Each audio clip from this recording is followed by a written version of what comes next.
mais nos sponsors, et je vois un ancien de la Banque Populaire qui nous a suivis à l'époque où on faisait le train EVSD, Paris, on faisait Montbard, TGV, Paris-Bercy, retour à Vallon, les trains de Noël, et on est même allé à Lille avec les bénévoles de Promotion Carré-Morvan. Merci d'être avec nous.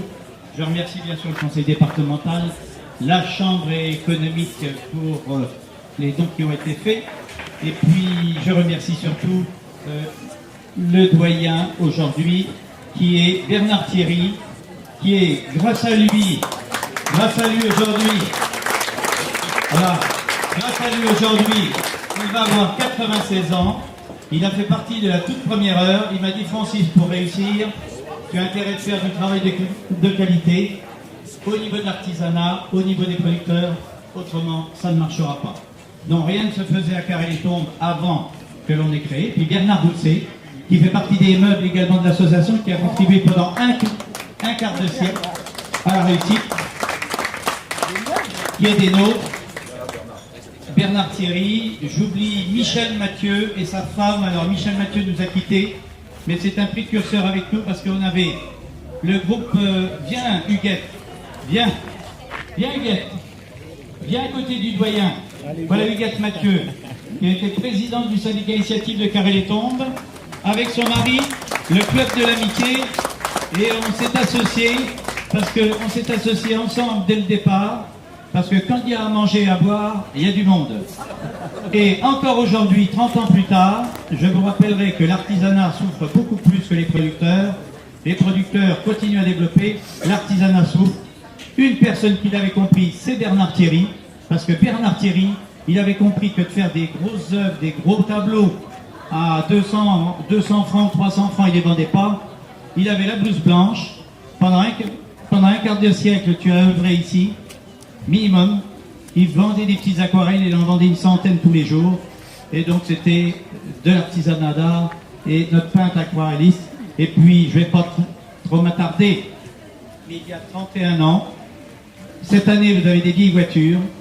C'est né, Promotion Carré-Morvan est né tout bizarrement par des personnes que j'ai rencontrées pour un tour de Bourgogne ici en 1987, que j'ai associé avec M. Jean Chamand, Jean-Pierre Soisson, Michel Delprat, et on a créé en 88 une petite brochure qui s'appelle Morvan, Puisé et Tonnerrois. Alors, j'ai une photo, tu tiens le micro, juste pour vous montrer.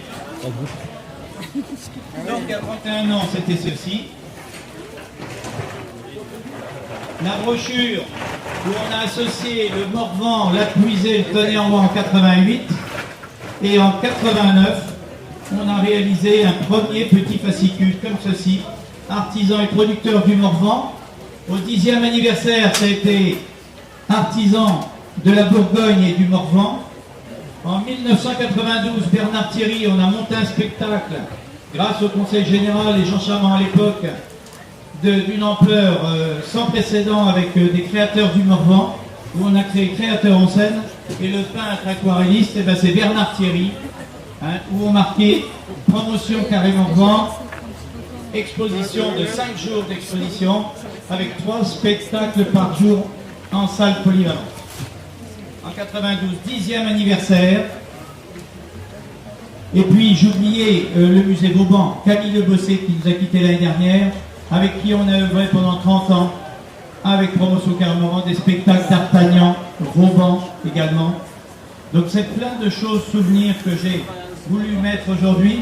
Et puis je vais juste vous annoncer un scoop aujourd'hui, ça fait 11 ans maintenant, en 2007. En 2007, il y avait 105 exposants à Carré-les-Tombes, 28 exposants nouveaux, et il y avait 38 départements de France ici à Carré-les-Tombes. Ni la préfecture, ni la commission de sécurité avaient donné son aval à l'ouverture de l'expo. On avait dépassé de 1000 mètres la surface de chapiteaux. On était limité à 1500 mètres carrés, on avait fait 2500 mètres carrés de surface de chapiteaux. Et on a réussi, donc pour le 20e anniversaire. Et puis ensuite, je donne un coup de chapeau pour le 25e anniversaire avec Laurent Fissot, qui bien sûr depuis plus de 20 ans œuvre au niveau de la commission de sélection. Lorsque l'on a créé un espace maréchalerie, un espace pêche, un espace des jeunes talentueux, où le conseil général à l'époque nous a suivi également, et puis l'année dernière, 30e anniversaire.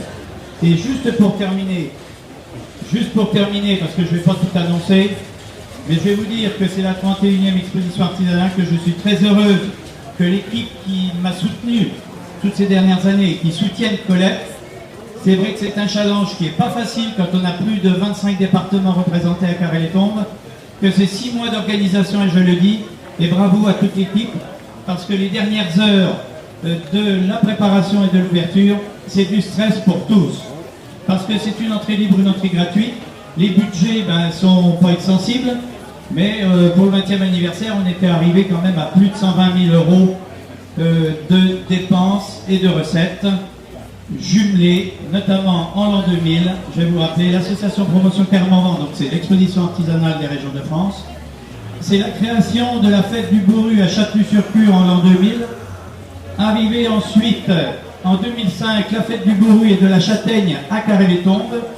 Et depuis 2009, fête de la châtaigne uniquement sur Carré-les-Tombes.